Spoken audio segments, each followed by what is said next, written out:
Fala, meus queridos, tudo bem com vocês?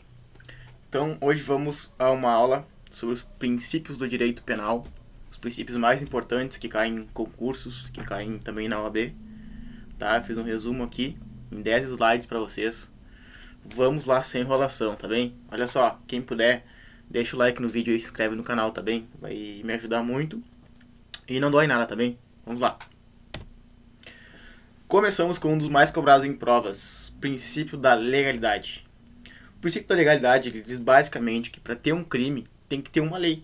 Se não tiver lei, não vai ter um crime. Olha só há crime se lei prever tal conduta. Tá bem? Um exemplo. Ainda não inventaram o crime de o namorado poder ir jogar futebol. Tá bem? Enquanto o namorado puder ir jogar futebol, não há crime. Tá bem? Quem ele quer desse crime aí é tua mulher, tá bem? Mais um. Temos o princípio da reserva legal. Esse aqui é o mais importante, tá? Porque ele pode ser cobrado na tua prova. Ele tem uma grande incidência de prova, esse princípio. Ele exige uma lei em sentido formal, tá bem? O que é uma lei em sentido formal? É aquela que ocorre todos os trâmites no Congresso Nacional, que é uma lei ordinária ou uma lei complementar, tá bem? E medida provisória, ela pode ou não falar sobre crime, ela pode decretar um crime, ela pode inventar uma norma incriminadora? Não, ela não pode, tá bem? Está explícito no artigo 64 da Constituição Federal. Então, a reserva legal diz que o crime só pode ser previsto por lei em sentido formal, que seria uma lei ordinária ou uma lei complementar, e MP não pode dizer o que é crime, tá bem? O princípio da anterioridade, ele diz que a lei incriminadora ela deve existir antes de decorrer a conduta. Olha só, vamos pensar assim. Em 2021, olha só, em 2021 não é crime tu ir jogar futebol, tá bem? Aí em 2022 as namoradas pressionam o Congresso Nacional e falam assim, ó, não, tem que ser crime o namorado jogar futebol de noite. Aí em 2022 é crime. Os namorados, pobres dos namorados, que jogaram futebol em 2021, quando não era crime, serão punidos? Não, só serão punidos aqueles que jogarem bola em 2022 após a publicação da lei. Ou seja, se não tem lei para aquilo, não existe crime. Precisa ter lei anterior ao fato para existir um crime, tá bem? Esse aqui é um dos princípios mais cobrados nas provas, tá? No certame de concurso público, que é o princípio da irretroatividade da lei penal mais gravosa. Ou seja, a lei penal mais grave, ela não pode retroagir aos fatos anteriores para prejudicar o réu. Um exemplo aqui que eu já, como a letra linda eu já deixei aqui em tela. Olha só, alguém praticou o crime A em 2020, tá bem?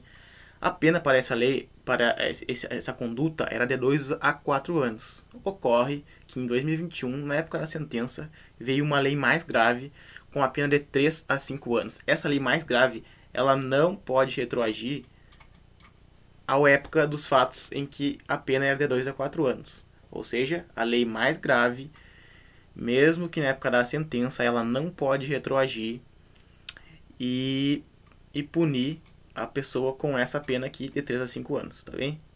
Com isso, será aplicada a pena mais benéfica ao réu, tá bem?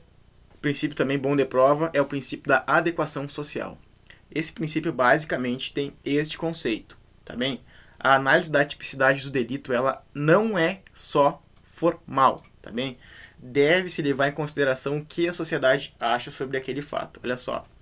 Ações conformadas socialmente podem ser interpretadas atípicas, tá bem? Ela tem um juízo de valor, um juízo de intérprete. É a adequação social daquele fato. Exemplo, a mãe fura a orelha de um bebê para botar um brinco. Furar a orelha do bebê. O que ocorre? Ocorre uma lesão corporal, uma lesão na orelha da criança. Mas essa é uma conduta que ela é socialmente aceita. Então, ela se enquadra no princípio da adequação social e o fato é atípico, embora formalmente típico. Agora sim a gente tem o princípio da insignificância. Ele é um dos mais cobrados em provas de concurso público. O que determina esse princípio? Ele determina a não punição de crimes que geram uma ofensa irrelevante, ou seja, uma ofensa insignificante ao bem jurídico penal protegido. A gente tem que perceber isso aqui embaixo, olha só. Tipicidade penal é a soma da tipicidade formal. O que é tipicidade formal? É a tipicidade o que a lei diz que é crime, tá bem? Ou seja, roubar, mais a tipicidade material, que é a valoração da ofensa ao bem jurídico em concreto. Digamos que alguém foi no mercado e furtou algumas bananas, tá bem? Essa pessoa ela não tinha cometido delito nenhum, mas a sua família estava passando fome, ela foi lá no supermercado e furtou um cacho de bananas. É tipicamente formal falar que é crime furtar bananas. Ocorre que a tipicidade material, na valoração à ofensa ao bem jurídico, no caso em concreto, ou seja, o supermercado, ele tem tanta coisa, ele tem mais dinheiro, falando ao modo grosso, que essa pessoa que ela não tinha um centavo para comprar comida. Então, essa conduta de furtar as bananas para consumo, para saciar a fome da sua família, ela não é tipicamente material, apesar de ser tipicamente formal. A gente tem alguns casos, alguns decididos pelo TJ, pelo STJ, a gente tem alguns casos, e eles dizem que a reincidência ela não impede por si só que o juiz reconheça a insignificância penal da conduta, tá bem? À luz do caso em concreto. A gente tem também mais um julgado que, na hipótese do juiz da causa considerar penal ou socialmente indesejável a aplicação do princípio da insignificância por furto, em situações em que tal enquadramento seja cogitável, eventual sanção privativa da liberdade deve ser fixada no regime aberto.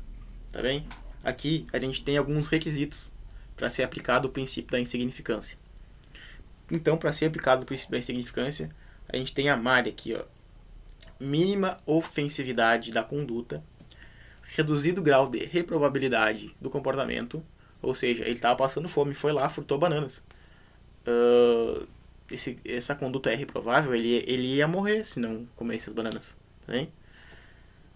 Ausência de periculosidade da ação social e inexpressividade da lesão jurídica. Ou seja, para um supermercado ser furtado as bananas do supermercado, sendo que ele é um grande supermercado, seria expressiva essa conduta, essa lesão ao mercado? Não, para o mercado uma banana não é nada, tá bem?